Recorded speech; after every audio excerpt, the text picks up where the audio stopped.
అదే RTV app వార్తల్ని క్షణాల్లో చదివే అవకాశం ఉంటుంది. ఒక న్యూస్ పేపర్, ఒక టెలివిజన్ ఛానల్ మీ చేతుల్లో ఎప్పుడూ ఉంటాయి.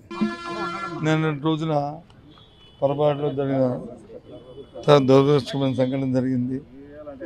ఓ ఫ్యాక్టరీలో బ్లాస్టింగ్ జరగడం వల్ల సుమారు 17 మంది ఇప్పటికి చనిపోవడమే కాకుండా ఇంకా 4 కేసులు సీరియస్గా ఉన్నాయన్నారు. వాటికి కూడా భగవంతుడు వాళ్ళు కూడా ప్రాణాలు లేకుండా చూడాలని కోరుకుంటాం. కానీ సీరియస్కుందాం, ఏం జరుగుతుందో చూద్దాం.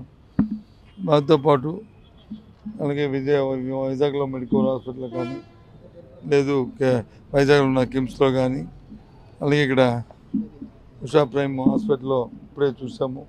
సుమారు 18 మంది పేషెంట్లు ఇక్కడ వచ్చి ఉన్న ఇంజురీస్తో వివిధ డిఫరెంట్ వాళ్ళకి ఇంజూరీస్ అయినాయి.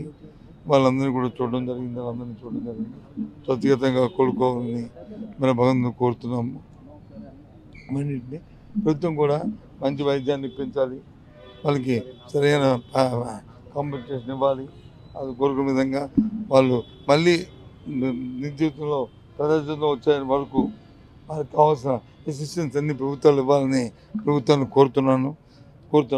అలాగే ఇలాంటి సంఘటనలు మళ్ళీ పునరావృతం అవ్వకుండా మనం ఉండే విధంగా ఏ అయితే చర్యలు తీసుకోవాలని మేము కోరుతున్నాం. దాని బట్టి అలాగే రేపటి రోజున రేపు 11 గంటలకి ప్రైమ్ హాస్పిటల్కి వచ్చి మా అధ్యక్షుడు జగన్మోహన్ రెడ్డి గారి సంఘటన పట్ల ముందుగా మమ్మల్ని పంపించారు. నేను, మా ముత్యాల నాయుడు గారు, అలాగే మా అమ్మరు, అలాగే ధర్మశ్రీ గారు, మాతో పాటు మా జిల్లా అధ్యక్షులు, మా పెద్దలందరూ రావడం జరిగింది. రేపు వచ్చి జగన్మోహన్ రెడ్డి గారు ప్రత్యేకంగా వచ్చి చూసి మేము వెళ్ళమనేది జరుగుతున్న విషయాన్ని కూడా మీ ద్వారా తెలియజేస్తున్నాం. మేము అందరం కలిసి అందుకే టీమ్గా వచ్చాము.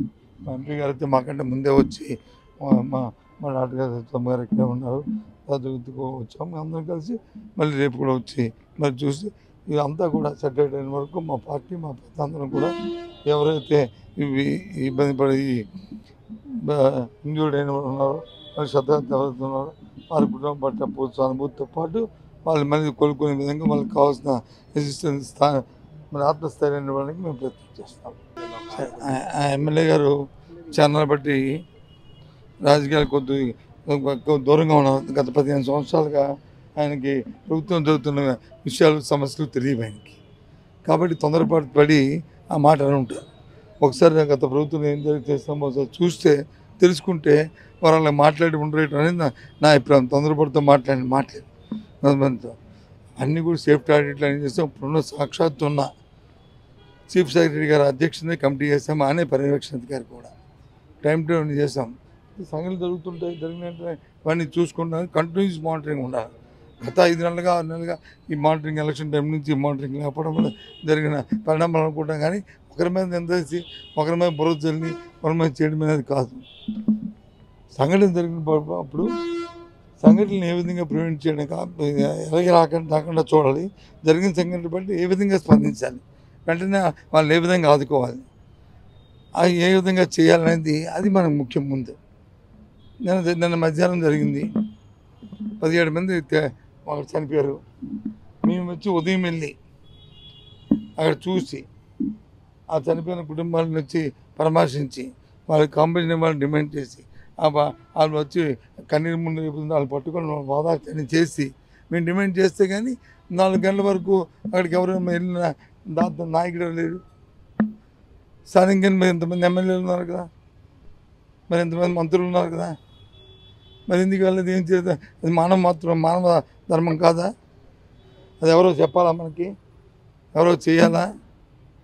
వెంటనే స్పందించాలి కదా. కాబట్టి ఇలాంటి సమయంలో ఇలాంటి రాజకీయ విమర్శలు చేయడం అనేది చాలా దురదృష్టకరం. అందుకు నేను చెప్తాను. ఎందుకంటే ఆయన ప్రభుత్వంలో 15 సంవత్సరాలు బట్టి లేదు కాబట్టి ఆయనకి సమస్య ఏం జరుగుతున్నాయి, డే టు డే యాక్టివిటీ లేదు కాబట్టి తొందరపడి చెప్పుకుంటారు. కానీ ఆయన తెలుసుకొని మాట్లాడితే అలా మాట్లాడరు. ఆయన సేఫ్టీ ఆడిట్ చేస్తుంది మొదలుపెడితే సేఫ్టీ ఆడిట్ చేసుకుంటుంటూ దాంట్లో అవగాహన పెంచుకుంటూ టైం టు టైం మాట్లాడుకుంటూ ప్రభుత్వాలకు కావాల్సిన మరి వాళ్ళకి కావాల్సిన చేయూతను ఇస్తుంటుంటే ఎందుకు మొదలుపడతాయి? ఎవరు చెప్పారు మొదలుపడతాయని? మొదలుపడతాయంటే మరి గత ప్రభుత్వం మేము ఎందుకు చేసాము? తెలుసో మాట్లాడేస్తారు. బురదలు మీరు మన అధికారం ఉండి మనం దాన్ని ఫేస్ చేయడం వేరు. చేసి ఉంటే ఈ విషయాలు ఉండవు. సరే ఏదేమైనా అవన్నీ పక్క పెట్టండి. కానీ ఇప్పుడు మా తక్షణ మేము వచ్చిన కర్తవ్యం ఏంటంటే ఎవరైతే ఇందులో అందులో దెబ్బలు తిన్న వాళ్ళు ఉన్నారో, ఎవరైతే చనిపోయిన కుటుంబాలు ఉన్నాయో, ఎవరైతే బాధితులు ఉన్నారో వాళ్ళని ఓదార్చడం, వాళ్ళ కార్యక్రమాన్ని మా పరంగా మేము వచ్చి వాళ్ళ స్థైర్యాన్ని ఇవ్వడం, ప్రభుత్వం ద్వారా డిమాండ్ చేసి మంచి వైద్యాన్ని పెంచడం, ఆ కార్యక్రమం చేయడం మా తాలూకు. మేము విమర్శల కోసం ఆలోచించాం. హైదరాబాద్ సుచిత్ర సర్కిల్ కి ఒక విశేషం. మీ లలిత జ్యువెలరీ సుచిత్ర సర్కిల్ కి వచ్చేసింది. ఆగస్ట్ 18న బ్రహ్మాండమైన ప్రారంభోత్సవం. Lalitha jewellery, A block, green park avenue, Suchitra road. మీ లలిత జ్యువెలరీలో ధరలు చెక్ చేయండి. డబ్బులు చాలా చాలా ఆదా చేస్తారు. డబ్బులు ఎవరికి ఊరికే రావు.